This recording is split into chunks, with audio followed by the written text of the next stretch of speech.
All right, we're about to go on a pretty epic journey, one that spans a whopping 3 million years. This is the story of us. It's the story of how our species went from chipping away at sharp stones to swiping on smart screens.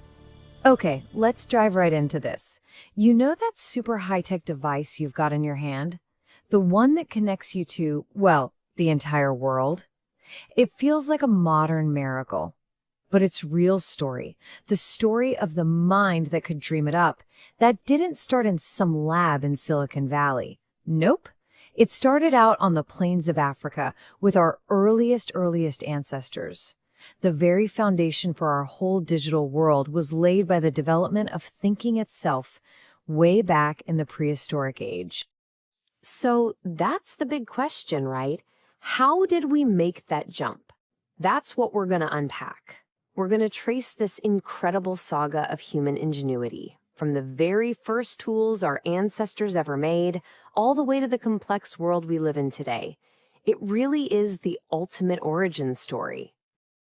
To do that, we've got 5 key stops on our journey. We'll start by figuring out how we even know about this ancient history. Then we'll meet our ancestors, check out their first game-changing technologies, and finally, we'll get to that moment that changed everything, the dawn of civilization. So where does our story begin?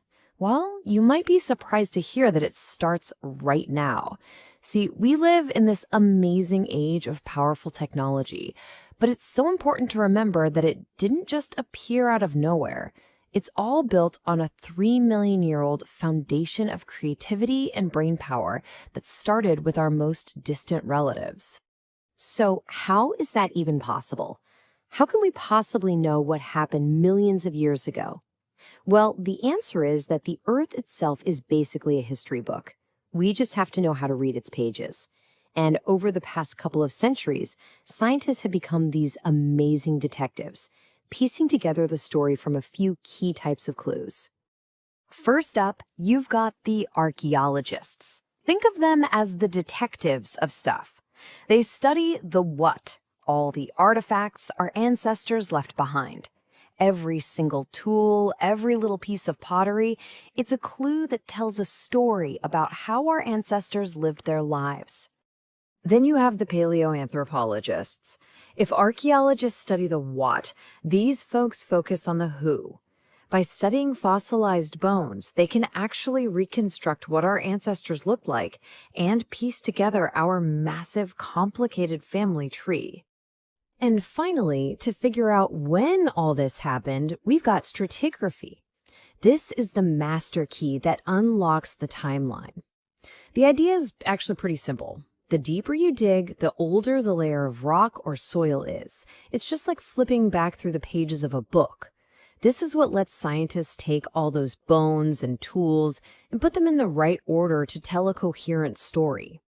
What's wild is that putting all these clues together into a real science is a pretty recent thing. It really took a perfect storm of ideas. You had the Renaissance, which got people curious about the past. Then Darwin came along and gave us a framework for how species could change over time. And early archaeologists created systems like the Stone, Bronze, and Iron Ages to organize everything they found. It was all these breakthroughs together that gave us the tools to finally read our own deep history. Okay, so with our detective tools ready to go, let's meet the main characters in our story. This is our ancient family, a really diverse group of species we call hominins. And today, we, modern humans, are the only members of that tribe left. Now, to really get our story, you have to appreciate the mind-bending timescale we're talking about. The Earth itself is over 4.5 billion years old. Our part of the story, it really kicks off in what's called the Cenozoic era. That started about 66 million years ago, right after the dinosaurs checked out. This was the age of mammals, and it set the stage for the first apes that would eventually lead to us. And here she is. Meet one of our most famous ancestors, Lucy. She was an Australopithecus, a name that literally means southern ape. These guys are considered the ancestors from which our own group, Homo, evolved. Fossils like Lucy are they're priceless. They give us a direct window into what our relatives looked like and how they moved millions of years ago. And the story of these early hominins starts right here, in Africa. To be specific, in the Great Rift Valley. It's this massive geological feature that stretches for thousands of kilometers. And this whole region is an absolute treasure trove of prehistoric sites. It truly is the cradle of humanity, where so many of the most important fossils, including Lucy, have been found. So this chart gives you a quick look at the key steps in our evolution. After Australopithecus, we see our own genus, Homo, show up.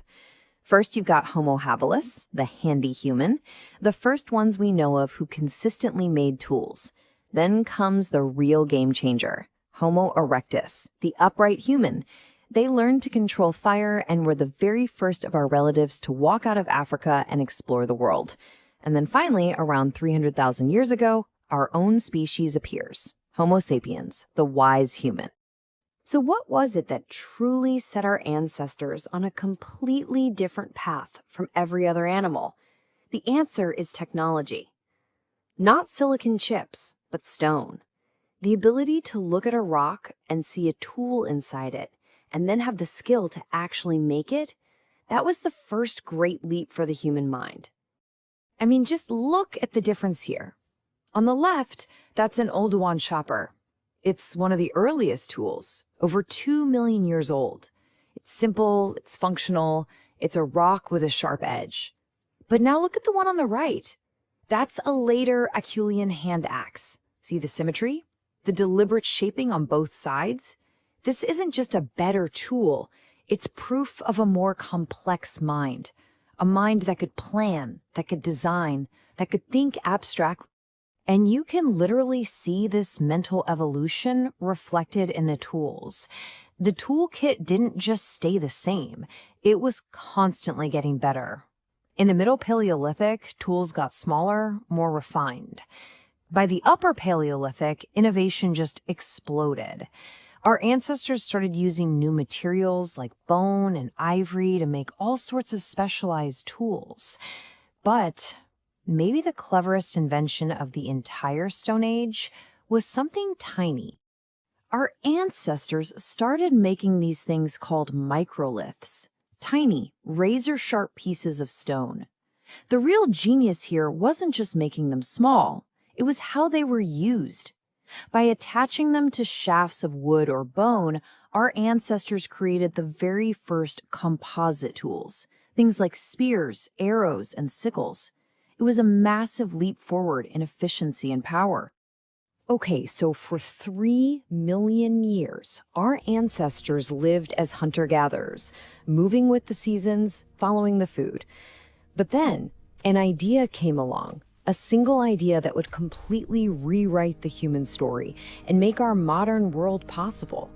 This was the Neolithic Revolution, and it all started with farming.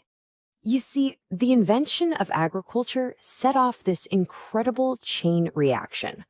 Once people could domesticate plants and animals, they could produce more food than they needed right away, a surplus. That surplus meant they didn't have to constantly move around anymore. They could build permanent homes, which grew into villages. And these settled, well-fed communities, they were the fertile ground from which the first civilizations would sprout. And here's the kicker. The really mind-blowing part, this all happened shockingly recently. Our journey as toolmakers started millions of years ago, but this agricultural revolution, the very bedrock of our modern life, that only began about 12,000 years ago in a place called the Fertile Crescent. In the grand scheme of things, that was basically yesterday. And it's so important to remember that our journey wasn't just about better tools and more food. At the same time, our inner world was just exploding. Art, like these incredible 17,000-year-old paintings from Lascaux in France, proves it. This isn't just a pretty picture of an animal. This is symbolic thought. It's a story. It's proof that our ancestors weren't just surviving. They were thinking, feeling, and creating, just like we. So here we are, from a simple, sharp stone to a global, interconnected civilization. Our species has been on an unbelievable journey. We are the result of millions of years of evolution, of innovation, of adaptation. And that brings us to one last big question. Having come all this way, where do we, the wise humans, go from here?